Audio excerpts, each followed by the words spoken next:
Assalamualaikum warahmatullahi wabarakatuh. Welcome back to my channel. Di video kali ini saya mau share sesuatu. Gimana sih gambaran kalau kita itu kerja di perusahaan distributor sebagai tenaga sales atau tenaga marketing ya.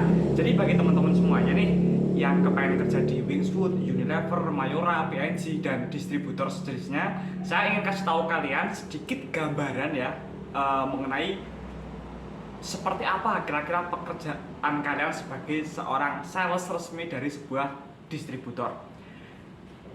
Jadi kalau misalnya kalian itu seorang sales freelance, itu kita itu berangkatnya itu bebas, kita masuk jam berapa bebas. Nah, berbeda dengan kita itu kerja di distributor. Jadi pertama yang pasti ada jam berangkatnya ya teman-teman, ada jam berangkatnya. Nah, setelah berangkat terus ngapain mas? Kalau misalnya saya masih baru, itu apa yang harus saya lakukan? Jadi yang pertama, kalau misalnya kamu itu baru menjadi seorang sales di distributor, nanti pasti ada trainingnya ya teman-teman. Training entah itu dari sales yang lama maupun training langsung dari KDPO atau SPV distributor tersebut. Nah biasanya gini, saat kalian sudah berangkat kerja, kalian disuruh mengambil PBUC. Nah PBUC itu adalah sebuah lembar formulir untuk loading barang. Nah, loading barang itu gini. Jadi setiap distributor itu mempunyai gudang untuk menyimpan produk mereka. Misalnya rokok maupun kopi atau apapun itu pasti ada gudangnya. Nah, nanti tim sales setiap pagi ya teman-teman, setiap pagi dia itu disuruh mengambil PBUC, diisi, mau membawa misalnya rokok A berapa slop, rokok B berapa karton misalnya seperti itu ya. Setelah itu PBUC itu kalian serahkan ke penjaga gudangnya ya, yang bagian mengeluarkan barang seperti itu. Yang itu namanya loading ya. Lembar untuk loading itu namanya PBUC. Nah, setelah itu kalian biasanya sebelum berangkat ke lapangan nanti akan ada beberapa arahan dari KDPO ya atau SPV di distributor tersebut. Biasanya perusahaan sales setiap pagi itu melakukan briefing ya teman-teman. Ya briefing supaya mereka lebih solid dalam bekerja, briefing membahas kendala yang kalian hadapi di lapangan, nanti di share terus dicari solusinya bersama-sama. Biasanya seperti itu ya. Jadi setelah loading menyiapkan barang dan menyiapkan peralatan untuk berangkatnya ya. Jangan lupa untuk membawa nota, CRC, LPH ya. Nah itu awal-awalnya seperti itu teman-teman ya. Yang belum tahu, CRC atau call sheet itu adalah tabel kunjungan. Jadi kamu saat datang ke toko atau grosir, nanti kamu tulis tuh nama tokonya apa, belinya apa, terus dia melakukan apa, apakah NOO, NOP, repeat order. Nah untuk NOO, NOP dan RO saya sudah pernah buatkan videonya ya teman-teman. Jadi saya nggak mau bahas ulang di video ini. Nah setelah itu kalian berangkat. Nah, SOP-nya kalau misalnya sales itu kerjanya itu berapa jam mas? Ada yang kemarin bertanya seperti itu. Standarnya adalah 8 jam ya. Berangkat jam 8, jam 4 sudah sampai kantor. Setelah itu buat laporan jam 5 udah pulang. Biasanya seperti itu. Tapi terkadang biasanya pulangnya bisa lebih awal, bisa lebih lama juga. Tergantung apa ya. Sebenarnya kalau kita jadi seorang sales, itu jam kerja kita sendiri yang menentukan. Kalau kita bisa memanage waktu dengan baik, maka ya kita bisa lebih cepat pulangnya seperti itu. Nah setelah itu jangan lupa untuk menyiapkan uang receh untuk kembalian ya. Karena gini, banyak sekali kejadian orang nggak jadi beli hanya karena si sales itu lupa membawa uang kembalian. Duh bu, maaf bu, ini uang recehnya malah ketinggalan bu. Ya udah mas, belinya besok lagi aja lah di kunjungan masnya berikutnya.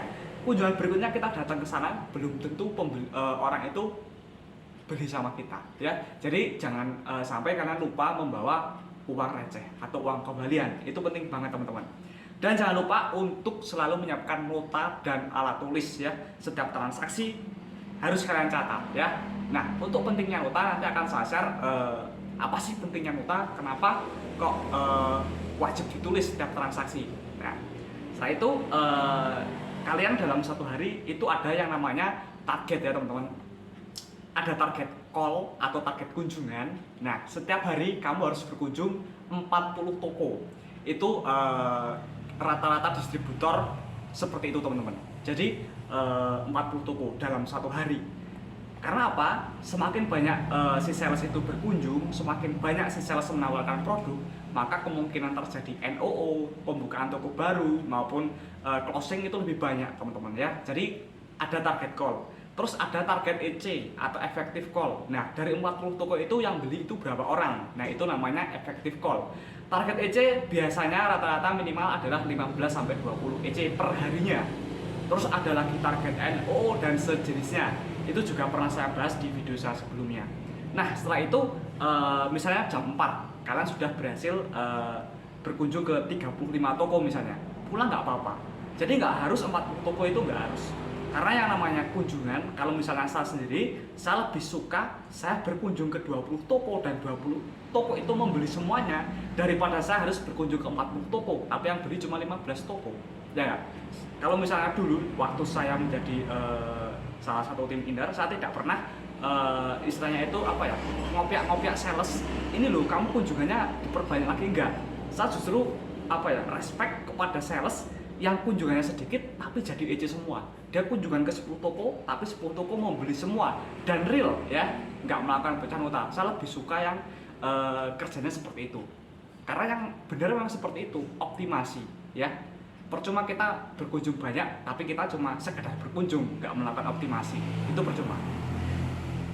Dan setelah itu jam 4 pulang nih ke kantor, ke depo atau ke distributornya. Setelah itu kalian membuat LPH, laporan penjualan harian. Nah, LPH ini fungsinya itu untuk menganalisa di kecamatan A itu hari Senin yang laku itu produk apa. Nah, nanti akan ada istilahnya setiap bulan itu akan ada evaluasi. Wah, ternyata di kecamatan A ini yang laku produk rokok merek A, ini di kecamatan B yang laku malah produk kopinya ini. Nah, nanti jadi dievaluasi.